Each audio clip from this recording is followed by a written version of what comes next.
Bienvenidas y bienvenidos. Hoy vamos a meternos a fondo en un tema pues muy delicado, muy grave, que sigue pasando en México. Así es. El reclutamiento de niños, niñas, adolescentes por el crimen organizado. Pero lo que más llama la atención, según un reporte bastante reciente, del 25 de octubre de 2025, Ajá. es que parece haber una parálisis, ¿no? Una falta de acción en las leyes para enfrentar esto. Exacto. Nuestra idea hoy es ver qué dicen las fuentes sobre qué tan grande es este problema, por qué no avanzan las leyes y, bueno, qué significa que no tengamos una ley clara para esto.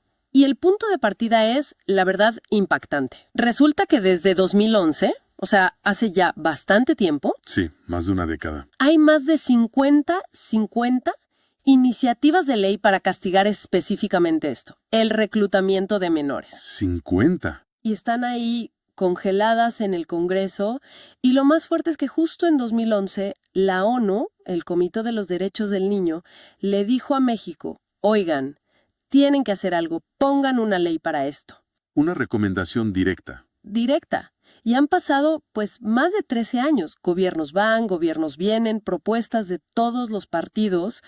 Y la pregunta es esa, ¿no? ¿Cómo es posible que algo tan grave, que afecta a miles, decenas de miles de jóvenes cada año, según dicen las ONGs, pues no sea prioridad? Es que esa es la gran pregunta que dejan los documentos, ¿no? Como dices, no es que falten propuestas. Son más de 50 desde 2011. Y no crean que proponían penas leves, ¿eh? No, para nada. Había iniciativas que pedían desde 20 años hasta, fíjate, 140 años de cárcel para quien reclute menores. ¿Sí? Propuestas muy severas. Pero ni eso, ni la recomendación de la ONU, ni el ruido que hacen las organizaciones, nada parece haber sido suficiente para que el Congreso diga, ok, vamos a legislar esto ya. Y es importante entender que esta parálisis, este freno, no es cosa de un solo gobierno o un solo partido. Para nada. Los documentos lo dejan muy claro. Esto viene pasando desde la administración de Felipe Calderón, siguió con Enrique Peña Nieto, con Andrés Manuel López Obrador, y bueno, hasta la fecha del reporte, en octubre de 2025, seguía igual con Claudia Sheinbaum. O sea, abarca un periodo larguísimo. Exacto. Y lo interesante, o bueno, lo preocupante, es que las iniciativas han venido de todos lados, del PRI, del PAN, del PT, hasta de Morena. Mencionan una de Ricardo Monreal, de Morena, de marzo de 2020, que pedía 20 años de cárcel. Entonces no es un tema ideológico, digamos. Pues no parece serlo a nivel de propuestas. Lo que sí parece haber es como una desconexión gigante entre lo que se dice en los discursos, ¿no? Vamos a proteger a la infancia, vamos a mejorar la seguridad. Que eso lo oímos todo el tiempo. Claro. Y luego, la acción concreta en el Congreso para este tema en particular, pues nomás no llega. Y otro dato interesante.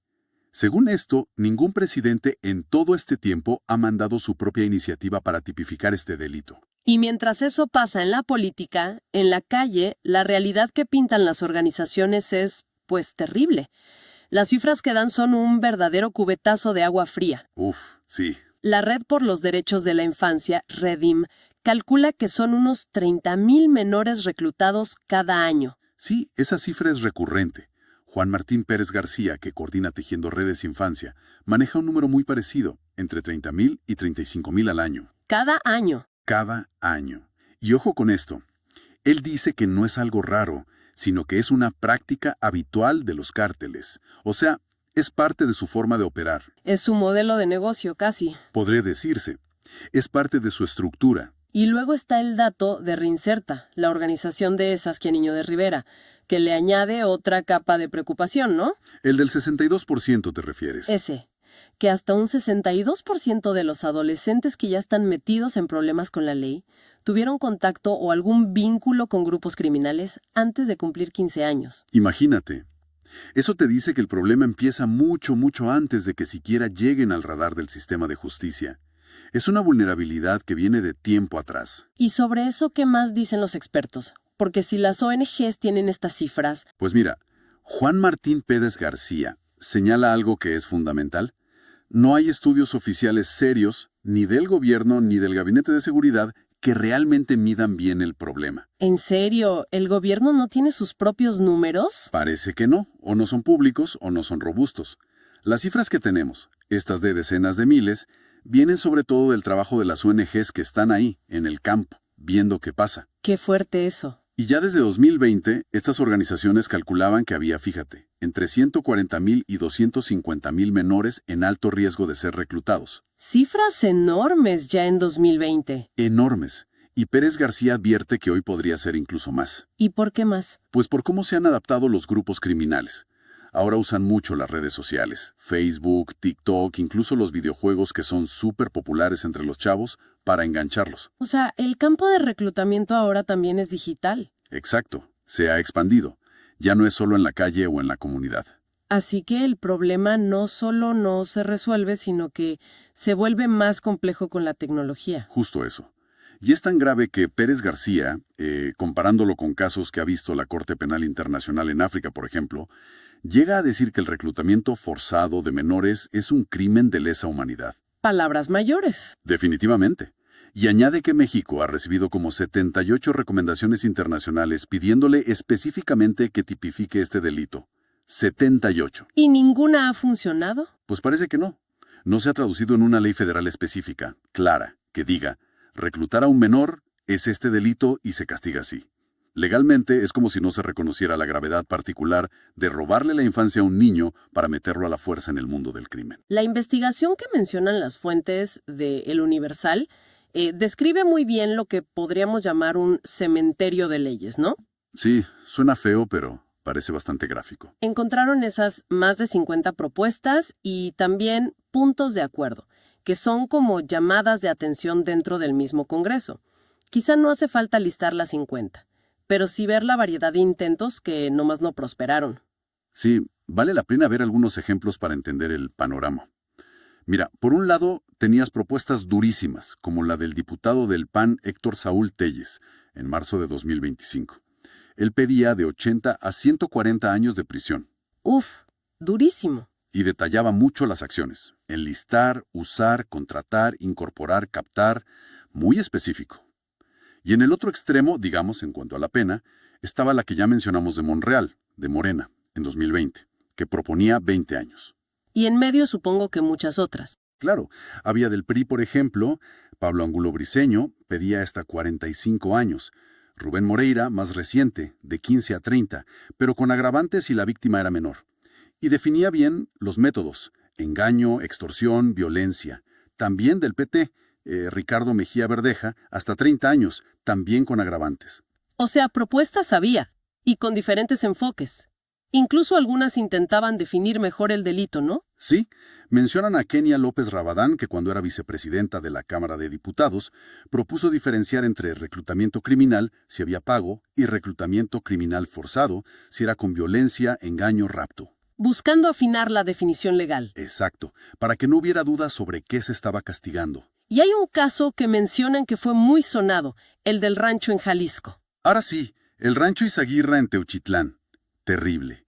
Encontraron ropa, zapatitos de niños. Se asumió que eran víctimas de reclutamiento forzado. Desaparecidos. Y eso causó mucho impacto mediático y político, ¿no? Muchísimo. Y según el reporte, ese caso solito impulsó como 15 iniciativas de reforma sobre el tema. 15. ¿Y qué pasó con ellas? Pues nada. A la fecha del informe, todas esas 15 iniciativas seguían esperando, pendientes de dictamen, de aprobación. Ni un caso tan terrible y tan visible logró que se moviera algo en el Congreso. Es que eso es lo que cuesta entender. Tantas propuestas de todos los colores, unas más duras, otras más técnicas, impulsadas por casos que nos duelen a todos. Y el resultado siempre es el mismo. Se quedan en el cajón. Pero hubo un momento, creo que en 2022, que parecía que algo se movía, ¿o no? Sí. Hubo un intento. Y es importante aclararlo bien para no confundirnos. En abril de 2022, la Cámara de Diputados sí aprobó unas reformas. Ajá. ¿Qué modificaron? Tocaron la Ley de Justicia para Adolescentes y la Ley contra la Delincuencia Organizada. Pero aquí viene el pelo importante que señalan las fuentes. A ver. Se enfocaron en castigar el uso de menores por los grupos criminales. O sea, que usen a un niño de halcón, de sicario, para vender droga, etc. Ya, castigar al grupo por usar al menor en el delito. Exactamente. Pero, y esto es lo crucial, no crearon el delito específico de reclutar. No tocaron el Código Penal Federal para decir el acto de reclutar, de llevarse al niño, es un delito en sí mismo. Ah, o sea, se fueron por la consecuencia, por el menor ya metido en el problema, pero no por la raíz, por el acto de llevárselo. Precisamente, atacaron el síntoma, no la causa directa del reclutamiento. Y bueno, para colmo, ¿Hay más? sí, esa reforma, aunque fuera parcial, la aprobaron los diputados, pero después se quedó atolada en el Senado. Nunca la dictaminaron allá. O sea que ni siquiera esa reforma parcial entró en vigor. No, se quedó en el limbo legislativo. Otro intento fallido, al final. Lo cual nos regresa a la pregunta del millón. ¿Por qué? ¿Por qué se frenó incluso ese intento que ya venía, digamos, light? Y más a fondo, ¿por qué esa resistencia o esa inercia para no tipificar el acto mismo de reclutar? Las fuentes no dan una sola respuesta, ¿verdad? Pero el bloqueo es, pues, evidente. No dan una causa única, pero sí citan voces expertas que insisten en que falta mucho por hacer. Saskia Niño de Rivera de Reinserta dice algo como: queremos que se haga una estrategia completa que busque sacar a los niños y adolescentes que ya están metidos con la delincuencia. O sea, no solo castigar, sino también rescatar. Exacto. Necesitas la ley para el reclutador, sí, pero también necesitas programas reales para ayudar a los chicos a salir de ahí. Las dos cosas van juntas. Y Juan Martín Pérez García, el de Tejiendo Redes Infancia, es todavía más directo sobre cómo está la ley ahorita, ¿no? Sí, él lo dice clarito. Los reclutamientos de menores no son penados. Es un tema que no está en la agenda del gobierno federal, pero tampoco de la oposición. O sea que aunque haya propuestas en papel, en la agenda real la política no está. Eso es lo que él subraya, que es como un punto ciego. Legalmente, el acto de reclutar, de llevarte a un menor, de forzarlo o engañarlo para que se una a un grupo criminal, pues no tiene un castigo penal específico, claro y fuerte, en el Código Penal Federal. Entonces, si intentamos resumir las consecuencias de que no haya esta ley específica, según lo que hemos visto en los documentos, ¿cuáles serían las principales? Pues, varias y muy serias. La primera, la más obvia. Es muy difícil investigar y castigar bien a los que reclutan. Los fiscales tienen que usar otras figuras legales, como secuestro, trata, corrupción de menores. Que a lo mejor no encajan perfecto. Exacto, no siempre encajan o no reflejan la gravedad específica de reclutar. Segunda, no hay un mensaje claro de esto no se hace y tiene consecuencias graves. La falta de ley puede interpretarse como impunidad o como que no es tan importante. Un mal mensaje, sin duda. Tercero, las víctimas y sus familias quedan en una situación muy vulnerable legalmente. No hay un reconocimiento legal claro del crimen específico que sufrieron al ser reclutados. Cuarto, lo que decíamos, la imagen que da el Estado mexicano, ¿no? A pesar de la presión internacional y de toda la evidencia, parece que no hay un compromiso real. Y quinto, mencionaste los intentos parciales. Sí, que incluso los intentos que ha habido, como esa reforma fallida de 2022, se van por las ramas, por los síntomas, el uso de los menores, en lugar de ir a la raíz del problema, que es el acto mismo de reclutar, de captar. Bueno, recapitulando entonces los puntos clave de todo esto que hemos analizado hoy. Por un lado, un problema gravísimo y muy real. Miles de niños, niñas, adolescentes reclutados cada año por el crimen en México. Eso está documentado. Ajá. Por otro lado, más de una década, más de 50 intentos de todos los partidos para crear una ley específica. Y todos fracasados, estancados. Un patrón clarísimo de inacción legislativa. Y esto a pesar de que organismos internacionales como la ONU lo pidieron explícitamente desde 2011. ¿El resultado? Un vacío legal enorme, peligroso, que deja muy desprotegida a la infancia frente al crimen organizado. Exactamente.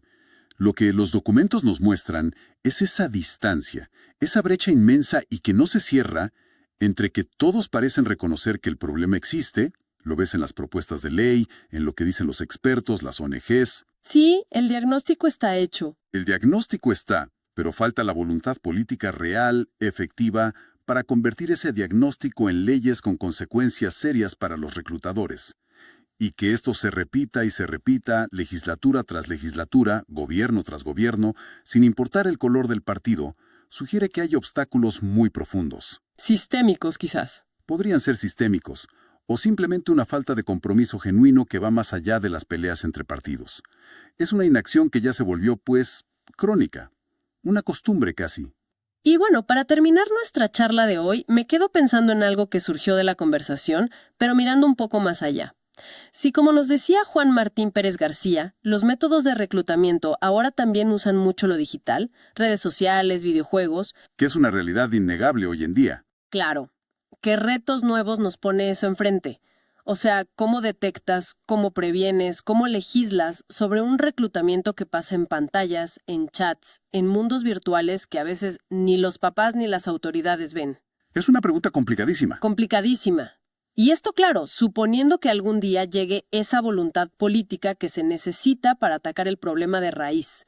Una voluntad que por lo que vimos hoy pues lleva más de una década perdida, mientras el crimen sí se adapta y sigue buscando víctimas. Ahí queda la reflexión.